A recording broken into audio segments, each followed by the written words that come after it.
ரெண்டு ஃப்ரெண்ட்ஸ் இருக்காங்க. இவங்க ரெண்டு பேருமே ஒரு வெல் நோன் எம்என்சில ஒரு நல்ல பேக்கேஜ்க்கு வேலை செய்றாங்க. இதுல ஒருத்தருடைய பேர் ஆதித்யா, இன்னொருத்தருடைய பேர் வீரேன். ஒரு நாள் லஞ்ச் டைம்ல இவங்க ரெண்டு பேருமே பேசிட்டு இருக்காங்க. அப்ப வார்த்தையோட வார்த்தையா தெரிய வருது இவங்க ரெண்டு பேருக்குமே ஒரு விஷயத்தை குறித்து இன்ட்ரெஸ்ட் இருக்குன்னு. அது என்னன்னா இன்வெஸ்டிங். இவங்க ரெண்டு பேருமே இன்வெஸ்டிங் குறித்து ரொம்பவே பேஷனேட்டா இருந்தாங்க. ஆனா ரெண்டு பேருமே இதுக்கான தொடக்கமே செய்யல. ஆனா அந்த நாள் அவங்க டிசைட் பண்றாங்க இவங்களோட பேஷனை பர்சீவ் பண்ணுவோன்னு. அண்ட் அவங்களோட சேவிங்ஸ் சேவிங் அக்கவுண்ட்ல இருந்து எடுத்து ஒரு டிமேட் அக்கவுண்ட்க்கு ட்ரான்ஸ்ஃபர் பண்ணி இன்னைக்கு இன்வெஸ்டிங் ஸ்டார்ட் பண்ணுவோம்னு டிசைட் பண்றாங்க. சோ ரெண்டு பேருமே ஃபுல் மூட் செட் பண்ணி இன்வெஸ்டிங் ஸ்டார்ட் பண்றாங்க. இப்போ ஃபாஸ்ட் ஃபார்வர்ட் ஸ்ட்ரைட்டா 10 வருஷத்துக்கு அப்புறம் போகலாம். இப்போ பாக்குவோம் யாரு எவ்வளவு வெல்த் உருவாக்கி இருக்காங்கன்னு. ஆதித்யா ரொம்ப பணக்காரரா ஆனாரா இல்ல வீரேனானு. பட் யாரு எவ்வளவு வெல்த் உருவாக்கி இருக்காங்கன்னு தெரிஞ்சுக்கிறதுக்கு முன்னாடி நம்ம யாரு எவ்வளவு காசு இன்வெஸ்ட் பண்ணிருக்காங்க அண்ட் எவ்வளவு டைம் பீரியடுக்கு பண்ணிருக்காங்கன்றத தெரிஞ்சுப்போம். ஏன்னா அப்பதான் நம்மளால இவங்க ரெண்டு பேருடைய ரிட்டர்ன் பெர்சன்டேஜ் தெரிஞ்சுக்க முடியும். அண்ட் நமக்கும் இவங்க ரெண்டு பேருடைய போர்ட்ஃபோலியோ பெர்ஃபார்மன்ஸ் உடைய ஒரு பெட்டர் ஐடியா கிடைக்கும். ஆதித்யா 10 வருஷத்துக்கு ஒவ்வொரு மாசமும் இன்வெஸ்ட் பண்ணாரு 20,000 rupees.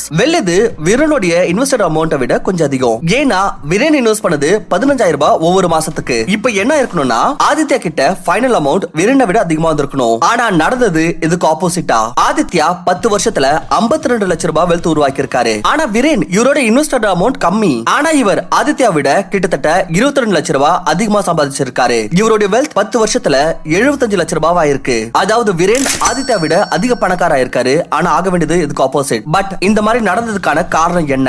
நீங்களும் இதை தான் யோசிச்சுட்டு இருப்பீங்க. இந்த மாதிரி ஏற்பட்டதுக்கான காரணம் இவங்களோட ரிட்டர்ன்ஸ்ல ஏற்பட்ட டிஃபரன்ஸ்னால. வீரனுக்கு அவரோட இன்வெஸ்ட்மெண்ட்ல ஆதித்யாக்கு கம்பாரிசன் 12% அதிகமான ரிட்டர்ன் கிடைச்சது. ஏன்னா ஒரு பக்கம் ஆதித்யாவால வெறும் 15% ஜெனரலைஸ்ட் ஆனுவல் ரிட்டர்ன் தான் உருவாக்க முடிஞ்சது. அதே வீரனுக்கு கிடைச்சது 27% ரிட்டர்ன். பாத்தீங்கன்னா இது ஒரு நல்ல ரிட்டர்ன். சோ இப்போ உங்களுக்கு ஒரு டவுட் வரலாம், வீரனால எப்படி இவ்வளவு ஹை ரிட்டர்ன் ஜெனரேட் பண்ண முடிஞ்சதுன்னு. அதுக்கான காரணம் இவருக்கு ஒரு சீக்ரெட் ஃபார்முலா தெரிஞ்சிருந்தது. இத உருவாக்குனவரோட பேரு வில்லியம் ஓ நீல். இவரோ இன்வெஸ்டிங்ல இருந்தா பணக்காரன் ஆனாரு. என்னாச்சுன்னா வில்லியம் ஓ நீல் ரொம்பவே வித்தியாசமான ஒரு இன்வெஸ்டிங் ஃபார்முலா உருவாக்குனாரு. இத முன்னாடி யாருமே யூஸ் பண்ணதில்ல. அண்ட் இந்த ஃபார்முலாவை யூஸ் பண்ணி வெறும் ஒரே வருஷத்துல 2.5 லட்சம் ரூபாவை 1 கோடியா கன்வெர்ட் பண்ணிட்டாரு. Yes, you heard it right. ஒரு வருஷத்துல காசை 40 மடங்கு ஆக்கிட்டாரு. அப்படி நீங்க இந்த நம்பர் குறித்து இம்ப்ரெஸ் ஆகலனா, அப்படி பேங்க் எஃப்டி மூலமா இந்த காசை 40 மடங்கு ஆக்கணும்னா அப்ப இதுக்காக நமக்கு கிட்டத்தட்ட 60 வருஷம் ஆகும். அதாவது எஃப்டி நம்ம போடுவோம், காசு நம்ம பசங்களுடைய பசங்களுக்கு கிடைக்கும். சோ வாங்க இந்த ஃபார்முலாவை டீடைலா தெரிஞ்சுப்போம். பேசிக்கலி இவரோட ஃபார்முலாக்கு பேர் என்ன கொடுத்திருக்காருன்னா CANSLIM ஃபார்முலா. பாத்தீங்கன்னா இது ஒரு அக்ரோனியம். இதுல ஃபர்ஸ்ட் C அர்த்தம் கரண்ட் குவார்ட்டர்லி earnings. இந்த பாயிண்ட் சொல்லுது கம்பெனியோட கரண்ட் குவார்ட்டர்லி earnings இருக்குதுல அது போன வருஷத்தோட சேம் குவார்ட்டரோட கம்பேர் பண்றப்போ குறைஞ்சபட்சம் 25% grow ஆயிருக்கணும். ஃப்ரெண்ட்ஸ், ஒரு கம்பெனி பாத்தீங்கன்னா ஒவ்வொரு குவார்ட்டரும் அதாவது ஒவ்வொரு 3 மாசத்துக்கு பிறகு கம்பெனி அவங்களுடைய ஃபைனான்சியல் ரிப்போர்ட்ஸ் பப்ளிஷ் பண்ணுவாங்க. இத நம்ம எந்த ஒரு ஸ்கிரீனர் வெப்சைட்லயும் செக் பண்ணிக்கலாம். லெட்ஸ் சே நம்ம screener.inல வந்து Mahindra and Mahindra limited search பண்ணிப்போம். கொஞ்சம் கீழ ஸ்க்ரால் பண்ணா நம்ம குவார்ட்டர்லி ரிசல்ட்ஸ் பார்க்கலாம். அண்ட் the last ரோல EPS கம்பேர் பண்ணுவோம். யாருக்கு தெரியல சொல்லிக்கிறேன். EPS கத்தோ earnings per share. அதாவது ஒரு ஷேர் வந்து எவ்வளவு earn பண்ணுச்சுன்னு. சோ நம்ம செப்டம்பர் 2023 குவார்ட்டரோட EPS செப்டம்பர் 2022 ஓட EPS கூட கம்பேர் பண்ணி பார்ப்போம். இந்த இடத்துல பார்க்கலாம் EPS அதிகமாகிறதுக்கு பதிலா கம்மியா இருக்கு. செப்டம்பர் 2022ல EPS 22.30 ரூபீஸ் இருந்துச்சு. ஆனா இது கம்மியாகி செப்டம்பர் 2023ல 18.88 ரூபீஸ் ஆயிருக்கு. சோ வில்லியம் ஓ நீலோடைய CANSLIM மெத்தடுக்கு அக்கார்டிங் நம்ம இந்த கம்பெனில இன்வெஸ்ட்மென்ட் பண்ண மாட்டோம். ஏன்னா இது முதல் ஸ்டெப்பே ஃபாலோ பண்ணல. வேற எதனா நல்ல கம்பெனி தேடுவோம், எது இந்த கிரைட்டீரியாவை மீட் பண்ணதுன்னு பார்த்து. சோ இதே மாதிரியே நீங்க எதனா ஒரு கம்பெனிஸை ஃபைண்ட் அவுட் பண்ணிட்டீங்கன்னா எதோட EPS இல்ல earnings அட்லீஸ்ட் 25% grow ஆயிருக்குதோ அப்போ அந்த கம்பெனிஸ் மீது நீங்க செகண்ட் ஃபில்டர் அப்ளை பண்ணுவீங்க. அதுதான் CANSLIM ஓட செகண்ட் லெட்டர் A, அதாவது annual increase in earnings. இந்த பாயிண்ட் சொல்லுது ஏகப்பட்ட கம்பெனிஸ் ஒன் டே இல்ல 2 குவார்ட்டர் நல்லா பெர்ஃபார்ம் பண்ணுமா. ஆனா ஒரு உண்மையான money making machine second criteria கூட ஃபாலோ பண்ணணும். அதாவது இதோடைய ஒரு வருஷத்தோட earnings கூட குறைஞ்சபட்சம் 25% grow ஆகணும். So let's say TVS Motors search பண்ணிப்போம். அண்ட் இதோடைய இயர்லி லாஸ் அண்ட் ப்ராஃபிட் ஸ்டேட்மென்ட்டா பார்க்கலாம். மார்ச் 2022ல இவங்களோட EPS அதாவது earnings per share 15.93 ரூபீஸா இருந்துச்சு. அண்ட் மார்ச் 2023ல இந்த நம்பர் இன்க்ரீஸ் ஆகி 27.97 ரூபீஸ் ஆயிருக்கு. பாத்தீங்கன்னா இது ஒரு இம்ப்ரெசிவ் நம்பர். ஏனா இதோட growth கால்குலேட் பண்ணனா CAGR வெப்சைட்ல போய் அப்ப இது வருது 75.5%. அதாவது இது 25% கிரைட்டீரியாவை மீட் பண்ணுது. அது இல்லாம வில்லியம் ஓ நீல் இதே பாயிண்ட்ல சொல்றாரு ஸ்டேபிள் கம்பெனிஸ் இருக்குல்ல அதோட ROE அதாவது ரிட்டர்ன் ஆன் ஈக்விட்டி குறைஞ்சபட்சம் 17% ஆச்சு இருக்கணும். அப்படி நம்ம screener.inல டாடா மோட்டார்ஸ் உடைய ROE பார்த்தோம்னா இது 25.6% இருக்கு. அதாவது 17% விட ரொம்ப அதிகம். சோ வில்லியம் ஓ நீல்க்கு அக்கார்டிங் செகண்ட் பாயிண்ட்ல TVS மோட்டார்ஸ் செலக்ட் ஆயிருது. ஆனா CANSLIM ஃபார்முலால டோட்டல் 7 பாயிண்ட்ஸ் இருக்கு. சோ நெக்ஸ்ட் வருது தேர்ட் கிரைட்டீரியா, அதாவது N மீன்ஸ் நியூ. பட் இது பக்கத்துக்கு முன்னாடி ஒரு முக்கியமான விஷயம். தற்சமயத்து மார்க்கெட் பாத்தீங்கன்னா ஒரு த்ரில்லர் மாதிரி இருக்கு. ஒரு சமயம் மேல போகுது, ஒரு சமயம் கீழே வருது. ஒவ்வொரு நாளும் எதனா ஒரு புது நியூஸ் வருது அண்ட் அதிகபட்சமான மக்கள் வந்து லாஸ் ஆயிட்டு இருக்காங்க. சோ இந்த மாதிரி சமயத்துல நம்ம என்ன செய்யணும்? இந்த சமயத்துல நீங்க என்ன செய்யணும்னா எக்ஸ்பர்ட் சொல்ற ஆலோசனையை கேட்கணும் அண்ட் ஸ்மார்ட்லி இன்வெஸ்ட் பண்ணணும். ஏன்னா எப்ப மார்க்கெட் கரெக்ட் ஆகுதோ அப்பதான் நமக்கு குவாலிட்டியான ஸ்டாக்ஸ் மலிவான விலையில கிடைக்கும். அண்ட் இதுதான் சரியான டைம் அக்குமுலேட் பண்றதுக்கு, ஒரு நல்ல லாங் டர்ம் ரிட்டர்ன்ஸ்க்கு. ஆனா இப்போ கேள்வி என்னன்னா, எந்த ஸ்டாக்ஸ் வாங்குறது, எப்ப பை பண்ணணும், எப்ப எக்ஸிட் பண்ணணும், ரிஸ்க கம்மியாக்கணும் அண்ட் ப்ராஃபிட்டை மேக்ஸிமைஸ் பண்ணணும். சோ இதுக்காக தான் இருக்கு யூனிவர்ஸ்ட், இந்தியாவோட ட்ரஸ்டட் ஸ்டாக் ரெக்கமெண்டேஷன் ஆப். இங்க உங்களுக்கு என்ன கிடைக்கும்னா செபி ரெஜிஸ்டர்ட் ரிசர்ச் அனலிஸ்ட் கிட்ட இருந்து எக்ஸ்பர்ட் ரெக்கமெண்டேஷன் கிடைக்கும். ஈக்விட்டி, எஃப்என்ஓ அண்ட் கமோடிட்டிஸ்க்கு. அண்ட் வெறும் ரெக்கமெண்டேஷன் மட்டும் கிடையாது, real time buy and sell alerts கிடைக்கும் வாட்ஸ்அப், டெலிகிராம் அண்ட் யூனிவர்ஸ்ட் ஆப்ல. அண்ட் மிகப்பெரிய விஷயம் என்னன்னா, ஆல்ரெடி 40 லட்சத்துக்கும் மேற்பட்ட யூசர்ஸ் யூனிவர்ஸ்ட் ஆப்பை ட்ரஸ்ட் பண்ணிருக்காங்க. அண்ட் அது இல்லாம யூனிவர்ஸ்ட் வந்து எக்கனாமிக் டைம்ஸ் கிட்ட இருந்து number 1 trade recommendation in stock market award வென்றிருக்கு. இதோட பிளான்ஸ் வெறும் 183 ரூபாய் பர் மந்த்ல இருந்து ஸ்டார்ட் ஆகுது. அதாவது ஒரு நாளைக்கு பாத்தீங்கன்னா வெறும் 6 ரூபாய் தான். அண்ட் என்னோட வியூவர்ஸ்க்கு சில ஸ்பெஷல் ஆஃபர்ஸும் இருக்கு. என்னன்னா, நீங்க டிஸ்கிரிப்ஷன் கமெண்ட்ல இருக்கிற லிங்க்ல இருந்து யூனிவர்ஸ்ட் ஆப்பை டவுன்லோட் பண்ணீங்கன்னா உங்களுக்கு முதல் 3 recommendation free and up to 80% வரைக்கும் உங்களுக்கு சப்ஸ்கிரிப்ஷன்ல டிஸ்கவுண்ட் கிடைக்கும். சோ யூனிவர்ஸ்ட் ஆப்பை டவுன்லோட் பண்ணி உங்களோட இன்வெஸ்டிங் அண்ட் ட்ரேடிங் ஜர்னியை நெக்ஸ்ட் லெவலுக்கு எடுத்துட்டு போங்க. Back to the topic. William O'Neil சொல்றாரு, ஒரு கம்பெனியோட பிரைஸ் எப்ப அதிகமாகும்னா அதுல எதனா ஒரு விஷயம் புதுசா ஏற்பட்டா தானா.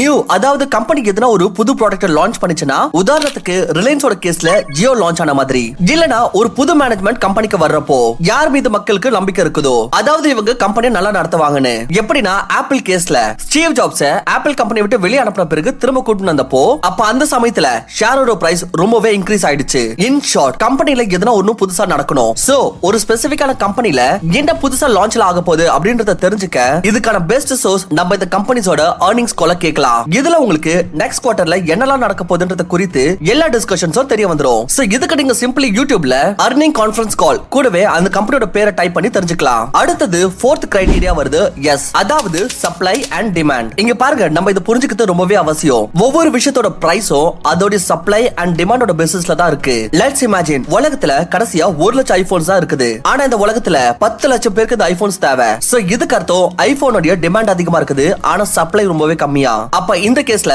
ஐபோனோட பிரைஸ் கண்டிப்பா அதிகரிக்கும். சோ வில்லியம் அக்கார்டிங் இந்த சப்ளை அண்ட் டிமாண்டோட எஃபெக்ட் ஒரு கம்பெனில இந்த மாதிரி தான் ஏற்படுது. சோ அவர் சொல்றாரு, எதனா ஒரு கம்பெனி கிட்ட 500 கோடி ஷேர்ஸ் அவுட்ஸ்டாண்டிங்கா இருந்துச்சுன்னா, பட் அதே இன்னொரு கம்பெனி அது கிட்ட வெறும் 5 கோடி ஷேர்ஸ் மட்டும் அவுட்ஸ்டாண்டிங்கா இருந்துச்சுன்னா, அப்ப இந்த தருணத்துல அந்த ரெண்டாவது கம்பெனி இருக்குதுல, இதோட ஷேர் பிரைஸ் ஒரு அதிக growth ரேட்ல grow ஆகும். ஏன்னா கம்மியான அவுட்ஸ்டாண்டிங் கம்பெனியோட ஷேர்ஸோட பிரைஸ் ரொம்ப சீக்கிரமா இம்பாக்ட் ஏற்படுத்தும். இதுக்கு அடுத்தது நெக்ஸ்ட் கிரைட்டீரியா வருது, எல், அதாவது லீடர்ஸ் ஆர் லேகர்ட். எப்படி நம்ம எந்த ஒரு ஸ்டூடெண்டோட பெர்ஃபார்மன்ஸையும் நம்ம கிளாஸ்ல இருக்கிற மிச்ச ஸ்டூடெண்ட்ஸோட பெர்ஃபார்ம் கூட கம்பேர் பண்ண முடியுமோ, அதாவது ஒரு கிளாஸ்ல ஃபர்ஸ்ட் வந்திருக்காரா இல்ல 56 பொசிஷன்ல வந்திருக்காரா, வெல் அதே மாதிரியே எந்த ஒரு கம்பெனியும் நம்ம அதோட இண்டஸ்ட்ரியிலே கம்பேர் பண்ண முடியும். அதாவது அவங்க லீடரா இருக்காங்களா இல்ல லேகர்ட்ஸா இருக்காங்களான்னு. சோ இதுக்காக வில்லியம் ஒரு ரொம்பவே இன்ட்ரெஸ்டிங்கான எக்ஸாம்பிள் கொடுக்கிறாரு. 1979ல இருந்து 1980 வரைக்கும் கம்ப்யூட்டர் கம்பெனிஸோட ஷேரோட பிரைஸ் அதிகரிச்சிட்டு இருந்தது. அப்ப அந்த சமயத்துல Wang Labs, Prime Computers, Datapoint இந்த மாதிரி கம்பெனிஸோட பிரைஸ் 7ல இருந்து 8 மடங்கு ஆயிருச்சு. ஆனா அந்த சமயத்துல ஐபிஎம் ஓட பிரைஸ் நகரவே இல்ல. ஆனா 1981ல இருந்து 1983 இடையே திரும்ப புல் மார்க்கெட் வந்தப்போ, அதாவது கம்ப்யூட்டர் கம்பெனிஸ்ல மக்களுக்கு ஃபியூச்சர் தெரிய வந்தப்போ, அப்போ ஐபிஎம் ஓட ஷேர்ஸ் ரொம்ப வேகமா grow ஆச்சு. அண்ட் இதுக்கான ரீசன் என்னன்னா, ஐபிஎம் 1979ல இருந்து 1980 வரைக்கும் ஒரு ரொம்ப நல்ல கம்பெனியாலாம் இல்ல. ஆனா 1981ல இருந்து 1983 வரைக்கும் இவங்க ஒரு லீடர் ஆயிட்டாங்க. ஃப்ரெண்ட்ஸ், இந்த இடத்துல நீங்க தப்பா புரிஞ்சுக்க கூடாது. ஒரு கம்பெனி எதுக்கு ரொம்பவே ஃபேமஸான பிராண்ட் நேம் இருக்குதோ இல்ல மார்க்கெட் கேபிடலைசேஷன் டர்ம்ஸ்ல ஒரு பெரிய கம்பெனியா இருந்துச்சுன்னா அது லீடர் கிடையாது. இதுல லீடர்ஸ்க்கு அர்த்தம் earnings growth எது வந்து இருக்குதுல அதிகமா இருக்குதோ, ரிட்டர்ன் ஆன் ஈக்விட்டி அதிகமா இருக்குதோ, அண்ட் கூடவே இதோட ப்ராடக்ட்ஸ் வந்து கஸ்டமர்ஸ்க்கு பிடிச்சிருக்கணும். இதுக்கு அடுத்தது நெக்ஸ்ட் கிரைட்டீரியா வருது, ஐ, அதாவது இன்ஸ்டிடியூஷனல் ஸ்பான்சர்ஷிப். அகைன் உங்களுக்கு முன்னாடி சொன்ன மாதிரி ஒரு ஷேரோட பிரைஸ் எப்ப அதிகமாகும்னா அதுக்கு அதிகமான டிமாண்ட் ஏற்படுறப்போ. அண்ட் டிமாண்ட் அதிகமாகிறதுக்கான ஒரு மிகப்பெரிய ரீசன் என்னவா இருக்கும்னா அதுதான் இன்ஸ்டிடியூஷனல் இன்வெஸ்டர்ஸ்னால. அதாவது எதனா ஒரு mutual fund, hedge fund, insurance companies, அப்படி இவங்க எதனா ஒரு கம்பெனிஸோட ஷேர்ஸ் வாங்குனாங்கன்னா அப்போ இவங்களோட மூவ்னாலேயே மார்க்கெட் ஆக்டிவிட்டில இம்பாக்ட் வந்துருது. இந்த இடத்துல நம்ம நோட் பண்ண வேண்டிய முக்கியமான விஷயம் என்னன்னா, எவ்வளவு இன்ஸ்டிடியூஷனல் இன்வெஸ்டர்ஸ் வந்து கம்பெனிஸோட ஷேர்ஸ் வாங்கியிருக்காங்கன்றத மட்டும் பார்க்க கூடாது, பதிலா இதையும் பார்க்கணும், இவங்க டைம் கூடவே இன்னும் அதிகமான பெர்சன்டேஜ் ஷேர்ஸ் வாங்குறாங்களா இல்லையான்னு. லெட்ஸ் சே நம்ம ஸ்கிரீனர்ல போய் ரிலையன்ஸ் இண்டஸ்ட்ரீஸோட ஷேர் ஹோல்டிங் பேட்டர்ன்ஸ் பாப்போம். சோ இதுல நம்ம 4 விஷயத்தை பார்க்கலாம். முதல் வந்து ப்ரோமோட்டர்ஸ், அதாவது ஓனர்ஸ் கிட்ட எவ்வளவு ஷேர்ஸ் இருக்குது. செகண்ட் வந்து FII, ஃபாரின் இன்ஸ்டிடியூஷனல் இன்வெஸ்டர்ஸ், அதாவது foreign mutual funds and head funds கிட்ட எவ்வளவு பெர்சன்டேஜ் ஆஃப் ஷேர்ஸ் இருக்குன்னு. நெக்ஸ்ட் வந்து DII, டொமஸ்டிக் இன்ஸ்டிடியூஷனல் இன்வெஸ்டர்ஸ், அதாவது நம்ம இந்தியாவோட mutual funds and head funds கிட்ட எவ்வளவு பெர்சன்டேஜ் ஆஃப் ஷேர்ஸ் இருக்குன்னு. அடுத்தது கவர்மெண்ட் இருக்கு. அண்ட் ஃபைனலி நம்போ, அதாவது பப்ளிக் கிட்ட எவ்வளவு ஷேர்ஸ் இருக்குன்னு. சோ ரிலையன்ஸோட கேஸ்ல ப்ரோமோட்டர்ஸ் ஓட ஷேர் ஹோல்டிங்ஸ் டைம் கூடவே இன்க்ரீஸ் ஆயிருக்கு. அதாவது ஓனர்ஸ்க்கு வந்து நம்பிக்கை இருக்கு அவங்களோட கம்பெனி வந்து நல்லா பெர்ஃபார்ம் பண்ணனும். இதனால தான் அவங்களோட ஷேர்ஸ் அவங்களே வாங்கிட்டாங்க.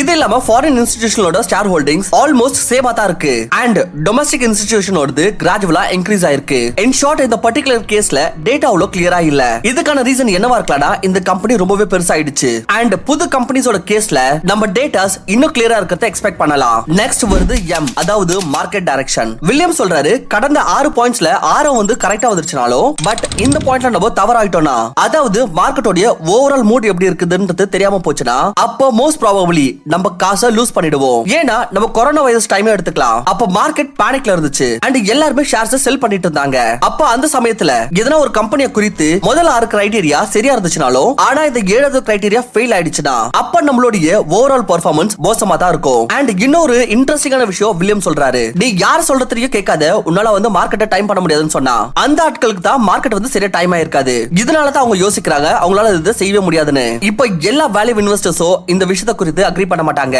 ஆனா ட்ரேடர்ஸ் ஐ திங்க் அக்செப்ட் பண்ணிப்பாங்க. எனிவேஸ் இப்ப மார்க்கெட்டோட ட்ரெண்ட் அப்வர்டா இருக்கா இல்ல டவுன்வர்ட் இத நம்ம தெரிஞ்சுக்கலாம் நிஃப்டியோட ஓவரால் பெர்ஃபார்மன்ஸ பார்த்து. அதாவது இது புல்லிஷா இருக்கா இல்ல பியரிஷானு. சோ இந்த 7 கிரைட்டீரியால பேசிக்கலி வில்லியம் ஓ'நீல் வந்து both technical analysis and fundamental analysis combine பண்ணிருக்காரு. இதை யூஸ் பண்ணி நம்ம ஆக்சுவலா கம்பெனி பெர்ஃபார்ம் பண்ணதா இல்லையான்றத தெரிஞ்சுக்க முடியும். அண்ட் கூடவே நம்ம இதையும் பார்த்தோம் மக்களோட எமோஷன்ஸை நம்ம எப்படி யூஸ் பண்ணிக்கலாம்னு. சோ இந்த 7 கிரைட்டீரியாவையும் நம்ம ஒரு அக்ரோனியம் மூலமா ஞாபகம் வச்சுக்கலாம். என்னன்னா CANSLIM ஃபார்முலா. இதுல C என்னன்னா கரண்ட் குவார்ட்டர்லி earnings, அதாவது செக் பண்ணுங்க கம்பெனியோட இந்த குவார்ட்டரோட earnings போன வருஷத்தோட சேம் குவார்ட்டருக்கு கம்பேரிட்டிவ்லி குறைஞ்சபட்சம் 25% ஆச்சு grow ஆயிருக்கானே. நெக்ஸ்ட் பாத்தீங்கன்னா A, அதாவது annual earnings. அகைன் இந்த வருஷத்தோட EPS கடந்த வருஷத்தோட EPS கூட கம்பேர் பண்ணுங்க.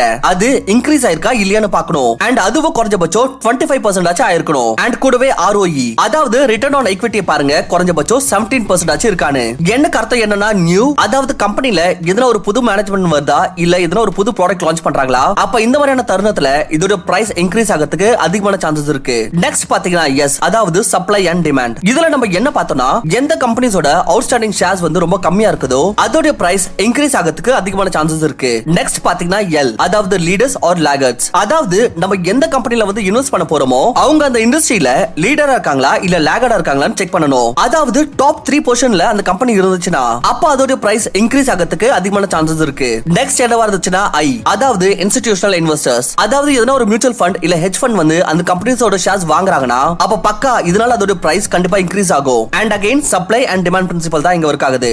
எம் பாத்தீங்கன்னா மார்க்கெட் ட்ரெண்ட், அதாவது ஓவரால் மக்கள் வந்து டிப்ரெஸ்டா இருந்தாங்கன்னா அண்ட் ஷேர்ஸ் விக்கிறாங்கன்னா அப்ப ஷேரோட பிரைஸ் கம்மியா தான் ஆகும். வெல் அந்த கம்பெனி எவ்வளவு நல்லா பெர்ஃபார்ம் பண்ணாலும் சரி. சோ மார்க்கெட்ல இன்வெஸ்ட் பண்றதுக்கு சரியான டைம் என்னன்னா மார்க்கெட் புல்லிஷா இருக்கிறப்ப தான். அண்ட் என்னோட பர்சனல் ஒபினியன்ல இந்த ஸ்ட்ராட்டஜி யாருக்கு ரொம்பவே லாபமா இருக்கும்னா யாரெல்லாம் லாங் டர்ம் இன்வெஸ்டர்ஸா இல்லையோ. ஏன்னா லாங் டர்ம் இன்வெஸ்டர்ஸ் எப்ப வாங்கணும்னு விரும்புவாங்கன்னா மார்க்கெட் பீரிஷா இருக்கிறப்போ தான் அண்ட் நல்ல கம்பெனிஸோ கம்மியான பிரைஸ்ல கிடைக்கிறப்போ. 2 புக் நான் உங்களுக்கு ரெக்கமெண்ட் பண்ணுவேன் இன்வெஸ்டிங் குறித்து, intelligent investor and one upon Wall Street. And இந்த 2 புக்கோட சம்மரியோ நம்மளோட சேனல்ல போஸ்ட் பண்ணிருக்கோம். லிங்க் டிஸ்கிரிப்ஷன்ல கொடுத்திருக்கேன். ரொம்பவே யூஸ்ஃபுல்லா இருக்கும், செக் பண்ணி பாருங்க. கூடவே இந்த வீடியோ பிடிச்சிருந்துச்சுன்னா சேனலுக்கு கண்டிப்பா சப்ஸ்கிரைப் பண்ணிட்டு வீடியோக்கு லைக் பண்ணுங்க. தேங்க்ஸ் ஃபார் வாட்சிங். நான் உங்களை இன்னொரு நல்ல வீடியோல சந்திக்கிறேன்.